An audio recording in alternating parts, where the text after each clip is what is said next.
Dating nakarelasyon ni Francis M, nagbalik sa shop ni Boss Toyo, may panibagong dala na memorabilia ng master rapper. Ay, sabi ko na, marami itong mga bala to sila.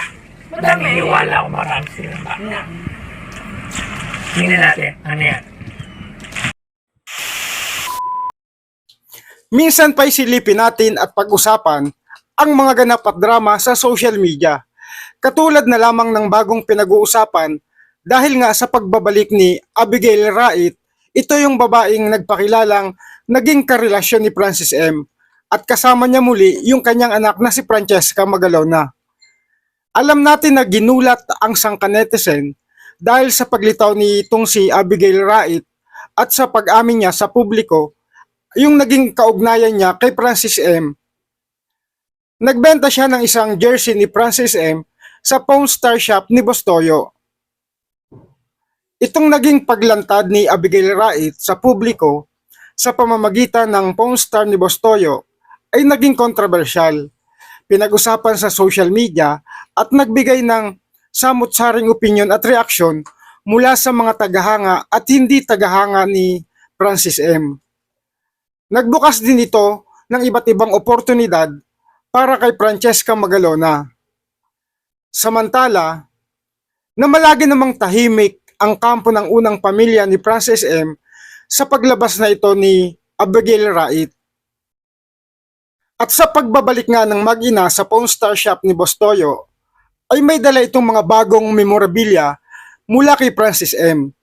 Ilang larawan na si Francis M mismo ang kumuha nito gamit ang kamera. At dahil nga ayon kay Abigail Rait, ay mahilig sa photography ang master rapper. At isa nga sa libangan nito noong nabubuhay pa ay ang pagkuha ng mga larawan. Katunayan nga naging member ito ng Camera Club of the Philippines. Ayon kay Abigail Rait, nagkakahalaga ng 100,000 ang bawat larawan na dala niya. Kaya umaabot ito ng 600,000 ang kabuuan ng 6 na larawan na kanyang iniaalok kay Boss Toyo. Sa una ay halata na medyo namahalan si Boss Toyo. Subalit ang halaga palang nabanggit ay isang pagbibiro lamang. Dahil ang nais ni Abigail Rait ay ibigay na lamang itong mga larawan kay Boss Toyo para maidagdag sa magiging atraksyon sa itatayong museum. At bilang pasasalamat na rin niya kay Boss Toyo na nakatulong sa kanya at naging instrumento para makilala ng publiko ang anak nila ni Francis M na si Francesca. At bagamat hindi pa rin makapaniwala si Boss Toyo sa pagbibigay ni Abigail ng larawan na kuha ng kanyang idolo, ay buong puso siyang nagpasalamat. Lalo na't naging magkaibigan na rin sila. Kinilala ni Rait na malaking bahagi si Boss Toyo at ang Pawn Star Shop para maipakilala sa publiko ang anak nila ni Francis M. Ganoon din naman si Boss Toyo na naging malaking parte itong mag-ina na Abigail at saka Francesca para mas makilala yung kanyang shop at mag-inga yung kanyang vlog sa mata ng publiko.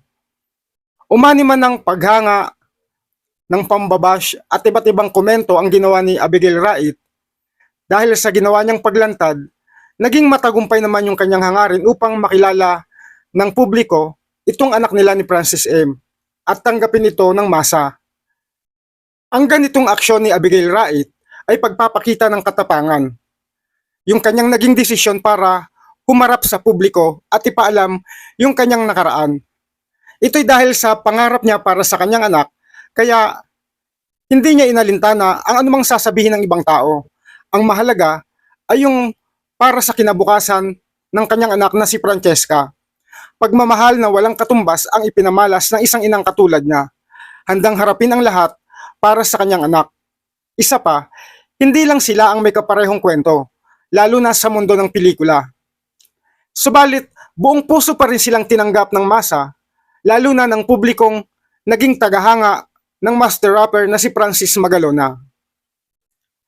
Pakishare na lamang po ng video na ito at lagi nating paalala, laging piliin na maging mabuting tao upang ang buhay ay mapanuto. Muli, madramang salamat po. Ang inyong suporta, ang aking inspirasyon.